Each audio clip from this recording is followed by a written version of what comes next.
You visa માટે કરાવાયેલી fake રોબરીનો લાભ ઉઠાવનારા મિતુલ પટેલ નામના એક ગુજરાતીના ડિપોર્ટેશનનું હવે કાઉન્ટડાઉન શરૂ થઈ ગયું છે.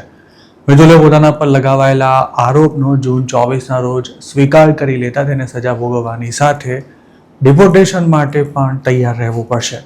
જસ્ટિસ ડિપાર્ટમેન્ટના જણાવ્યા અનુસાર 40 વર્ષના મિતુલે વિઝા ફ્રોડનું કાવતરું રચવાનો ગુનો કબૂલ કર્યો છે.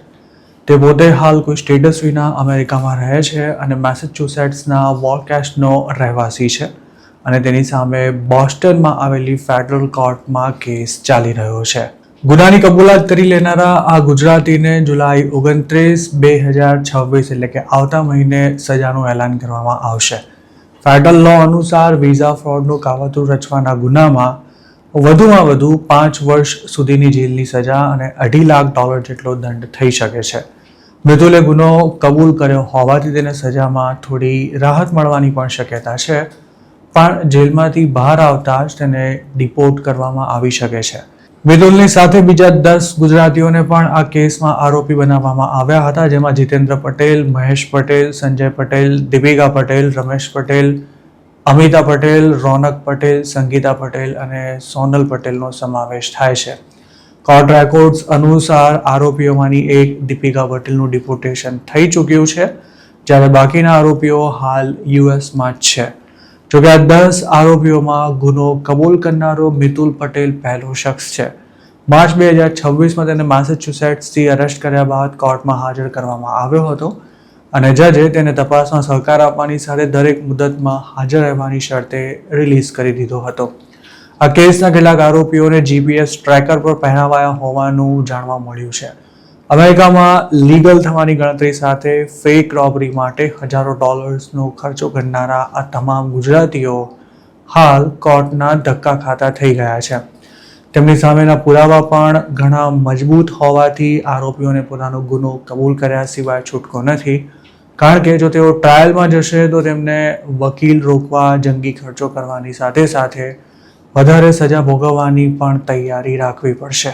કોર્ટમાં રજૂ કરવામાં આવેલા ડોક્યુમેન્ટ્સ અનુસાર માર્ચ 2023માં ન્યુયોર્કના રામ પટેલ અને તેના સાગરીત બલવિંદર સિંઘે મેસેચ્યુસેટ્સ સહિતના લોકેશન્સ પર કમસે કમ 6 બિઝનેસીસ પર ફેક રોબરી કરાવી હતી અને મિતુલ પટેલ પણ તેનો ક્લાયન્ટ હતો. મિતુલે ફેક રોબરીના વિક્ટિમ બનવાના બદલામાં પૈસા ચૂકવ્યા હતા. ઓક્ટોબર 2023માં વોર્સેસ્ટરમાં આવેલા સ્ટોરમાં આ બનાવટી રોબરી કરવામાં આવી હતી, જેમાં એક બંદૂકધારી સ્ટોરમાં ઘૂસ્યા બાદ રોબરીનું નાટક કરી કેશ રજિસ્ટરમાંથી પૈસા લઈને ભાગી ગયો હતો. આ રોબરી થયા બાદ મિતુલે યુ વિઝા માટે અપ્લાય કર્યું હતું કે નહીં તેની કોઈ ચોક્કસ વિગતો નથી મળી શકી, પણ રોબરી કરાવનારો રામ પટેલ પોતે જ પકડાઈ જતા મિતુલ જેવા જેટલા લોકોએ તેને કામ આપ્યું હતું તે બધા પણ હવે ફસાયા છે. રામ પટેલ અને બલવિંદરને મે 2025માં સજા સંભળાવાઈ હતી અને આ બંને ઘણા લાંબા સમયથી જેલમાં બંધ હતા.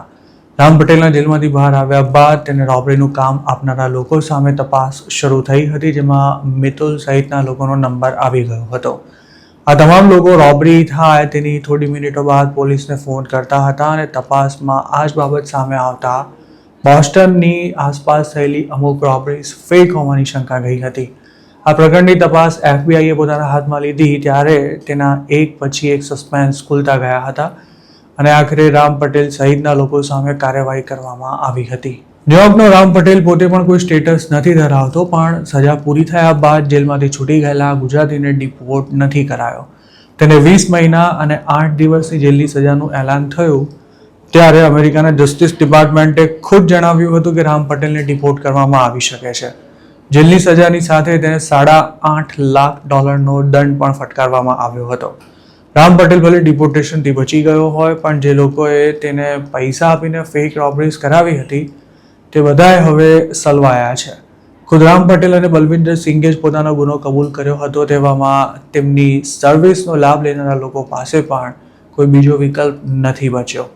આવા જ અન્ય એક કેસમાં લ્યુઝિયાનાના ચંદ્રકાંત પટેલ ઉર્ફે લાલાને પણ અરેસ્ટ કરવામાં આવ્યો હતો અને લાલાએ ફેક રોબરી કરાવવાનો ગુનો કબૂલ પણ કરી લીધો છે અને તેને સપ્ટેમ્બર 10ના રોજ સજા થવાની છે. અમેરિકાની સરકાર તેની લગભગ તમામ પ્રોપર્ટીઝ અને બેંક બેલેન્સ પણ જપ્ત કરવા જઈ રહી છે.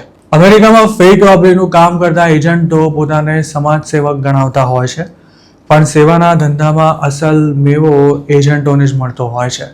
ફેક રોબરી કરાવવા ક્લાયન્ટ પાસેથી પૈસા લેવાના હોય ત્યારે એજન્ટો તેમનું નામ ક્યારે પણ બહાર નહીં આવે તેવા ખોટા વાયદા કરતા હોય છે, પણ પોતે પોલીસના હાથમાં ઝડપાઈ જાય ત્યારે સજા ઓછી થાય તે માટે તેઓ પોપટની જેમ પોતાના ક્લાયન્ટ્સના નામ સહિતની વિગતો આપી દેતા હોય છે.